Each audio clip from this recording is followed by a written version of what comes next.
உலக தரத்திற்கு இணையாக நேரு விளையாட்டரங்கம், நேரு உள் விளையாட்டரங்கம், மேயர் ராதாகிருஷ்ணன் ஹாக்கி விளையாட்டு அரங்கம், டென்னிஸ் விளையாட்டு அரங்கம், நீச்சல் குளங்கள் என்று தமிழக விளையாட்டுத்துறையின் மேம்பாட்டிற்காக கடந்த 3 ஆண்டுகளில் 1000 கோடி ரூபாய்க்கு மேல் ஒதுக்கீடு செய்யப்பட்டுள்ளதாக தமிழக அரசு பெருமிதம் தெரிவித்துள்ளது.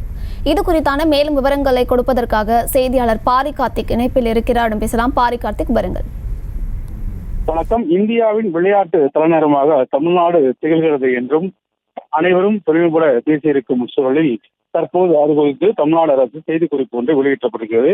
அந்த செய்திக்குறிப்பின் அடிப்படையில் சர்வதேச செஸ் ஒலிம்பிக் போட்டி 2022, சர்வதேச மகளிர் டென்னிஸ் சாம்பியன் போட்டி 2022, ஸ்குவாஷ் உலகக்கோப்பை 2023, ஆசிய ஆடவர் ஹாக்கி சாம்பியன்ஷிப் 2023, சோலோ இந்தியா இளைஞர் விளையாட்டு போட்டி 2023 ஆகிய சர்வதேச போட்டிகளை தமிழ்நாட்டில் வெற்றிகரமாக நடத்தி இந்தியாவில் விளையாட்டு தலைநகரமாக தமிழ்நாடு திகழ்கிறது என்றும் தற்போது தெரிவித்திருக்கிறார்கள். மேலும் தமிழகத்தில் இருக்கக்கூடிய பல்வேறு விளையாட்டு அரங்குகள் புதுப்பித்து மேலும் பார்வையாளர்கள் அமரும்படி பல்வேறு சிறப்பு உள்கட்டமைப்பும் செய்யப்பட்டிருக்கிறது. அதன் அடிப்படையில் 100 கோடி ரூபாய்க்கு மேல் ஒதுக்கீடு செய்யப்பட்டது. சென்னையில் உலக தரத்திற்கு இணையாக நேரு விளையாட்டரங்கம், நேரு உள் விளையாட்டரங்கம், அதே போல மேயர் ராதாகிருஷ்ணன் ஹாக்கி விளையாட்டரங்கம், டென்னிஸ் விளையாட்டு அரங்கம், நீச்சல் குளங்கள் ஆகியவற்றை நவீன வசதியுடன் புனரமைக்கும் பணிகளும் தற்போது நடைபெற்றுக் கொண்டிருக்கின்றன. மேலும் தமிழ்நாடு முழுக்க விளையாட்டுத்துறையை மேம்படுத்தும் வகையில் தமிழ்நாடு விளையாட்டுத்துறை சார்பில்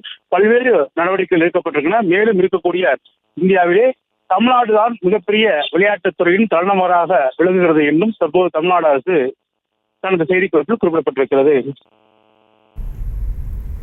விவரங்களை வழங்கியமைக்கு நன்றி பாரி கார்த்திக். செய்திகளை உடனுக்குடனும் துல்லியமாகவும் தெரிந்து கொள்ள சப்ஸ்கிரைப் பண்ணுங்க.